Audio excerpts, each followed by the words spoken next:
Olá, você começa agora o Pauta Especial, aqui pela sua TV Educativa Canal 3. Hoje nós estaremos conversando com o professor Heitor Ramos, professor doutor do Instituto de Ciências da Computação da Universidade Federal de Alagoas. Nós estaremos conversando sobre um trabalho que foi selecionado pela Microsoft, passa a ser fabricado em escala científica ainda, mas há uma expectativa de que esse trabalho desenvolvido tanto em software quanto em hardware venha a ser fabricado numa escala onde as pessoas possam se utilizar de todo esse conhecimento desenvolvido aqui pelo professor Heitor Ramos. Professor, antes de mais nada, eu quero agradecer a sua presença, a sua participação aqui no programa. Olá, Elias. Eu que agradeço a participação de poder apresentar à sociedade algumas coisas que a universidade faz. Acho que a sociedade tem a percepção da universidade muito mais como formadora. A gente tem esse papel, lógico, mas a gente também tem outras atividades, outras ações em pesquisa e em extensão. Então, eu que agradeço essa oportunidade de poder apresentar um pouquinho Professor, mais. que trabalho é esse em software hardware? É um sensor, mas esmiuçando e trazendo aí para que a comunidade possa compreender melhor o que de fato foi alvo dessa relação entre o senhor e a Microsoft. Essa relação começou durante o meu doutorado. A Microsoft tem um programa que seleciona alguns alunos de doutorado e eles dão uma premiação, eles chamam de fellowship. E nessa premiação, a gente tem a oportunidade de visitar o centro de pesquisa da Microsoft e passar um tempo lá trabalhando com um grupo de pesquisa.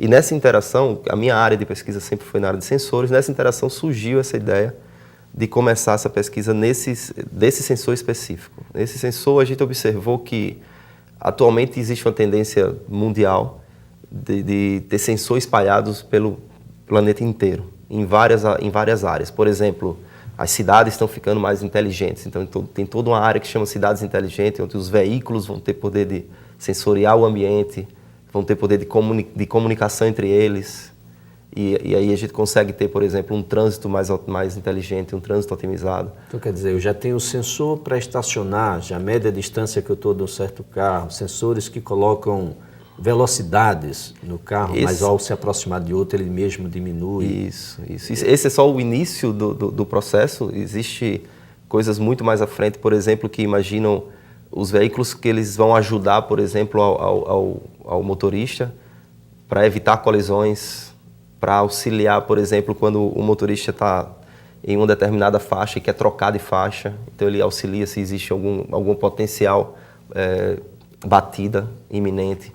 Então, existem várias coisas que podem ser auxiliadas com tecnologias onde os veículos se comunicam, por exemplo. Isso para a gente imaginar só a situação relacionada aos veículos. Né? Isso, estou colocando só um cenário, né, do trânsito. Mas existe, por exemplo, sensores onde você pode carregar como um chaveiro ou até mesmo no celular, embutido no seu aparelho celular, que podem medir o ambiente. Eu vou saber onde está a minha criança, eu vou poder monitorar a presença, sobretudo de crianças que estão indo à escola, voltando, esse tipo de coisa. Com certeza. Além disso, poder monitorar situações do tipo a saúde do indivíduo.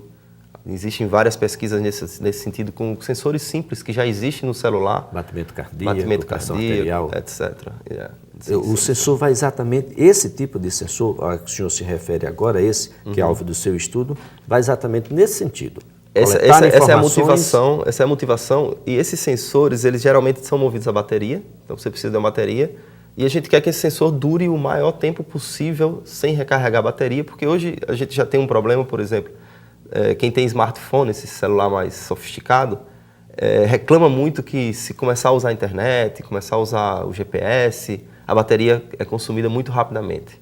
Mesmo dos mais sofisticados, os mais caros, a bateria também consome muito rapidamente. Então essa é uma preocupação. E foi nessa linha que a gente atuou no desenvolvimento desse sensor específico. Exatamente para ter uma atuação mais eficaz, consumindo cada vez menos energia. Exatamente. Esse é o ponto crucial e diferencial para os sensores atuais. Isso, exatamente. Essa foi a ideia onde nasceu esse projeto ainda durante a minha tese de doutorado eu trabalhava justamente na área de sensor e na área de gerenciamento de energia desses sensores. Esse sensor, como é que vai ser a aplicabilidade dele na vida cotidiana das pessoas? Então, como eu falei, essas motivações que eu citei, esse sensor pode estar embutido em qualquer coisa. Pode estar no GPS que está no carro, no celular. No celular, em qualquer aplicação do cotidiano que certamente vão surgir várias aplicações com essas cidades inteligentes. Tem vários projetos, o Brasil financia vários projetos na linha de cidades inteligentes. Por exemplo, a gente tem um laboratório na UFAL, que chama LACAN, Laboratório de Computação Científica e Análise Numérica, onde lá a gente tem um projeto do professor André na área de cidades inteligentes. Então, existem muitos projetos nessa linha.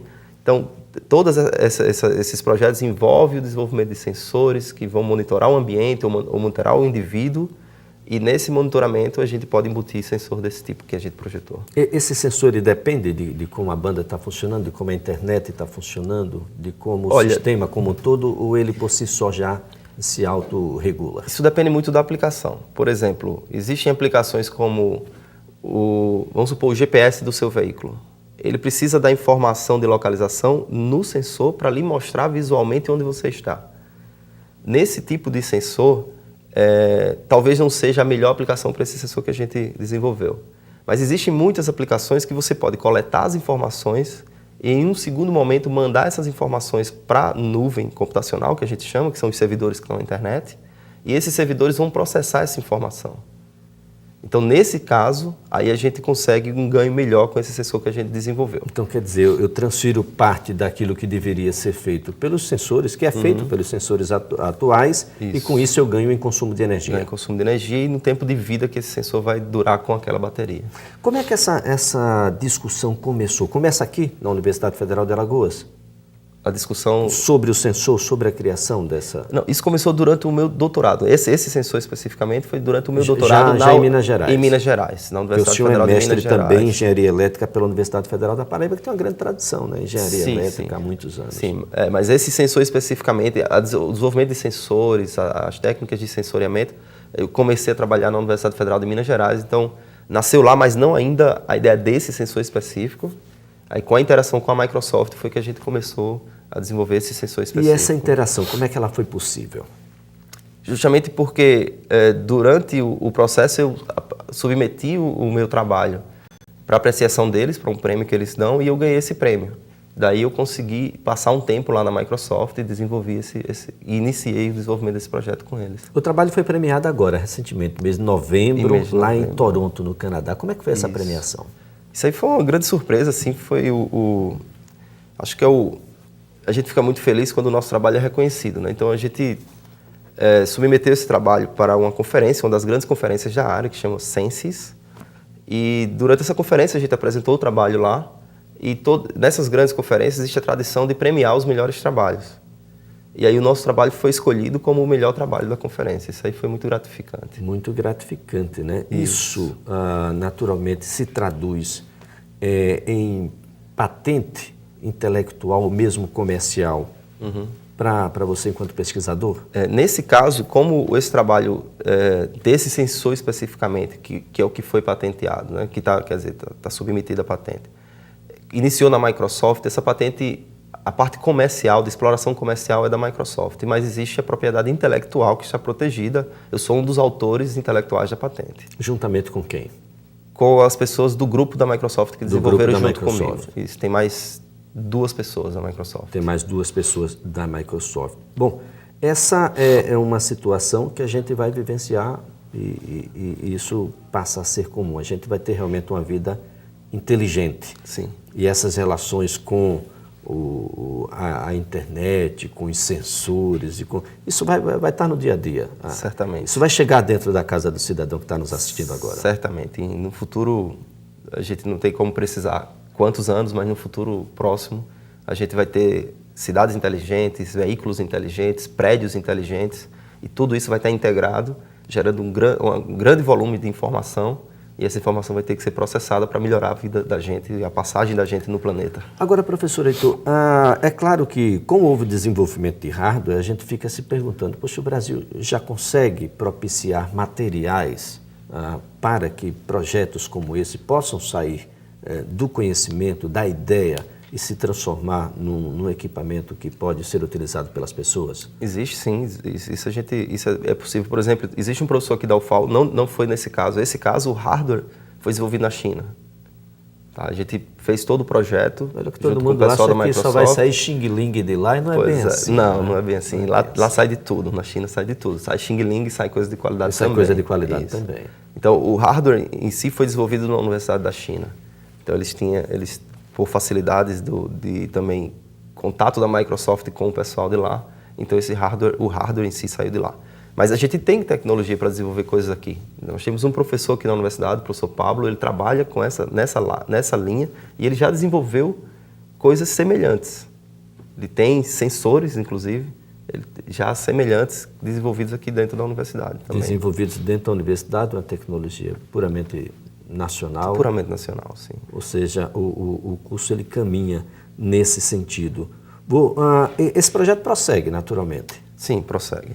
Outra fase, essa fase terminou, a gente já validou o sensor já está funcionando, a gente mostrou os resultados nessa conferência, os resultados estão satisfatórios para as aplicações, o conjunto de aplicação que a gente tem interesse.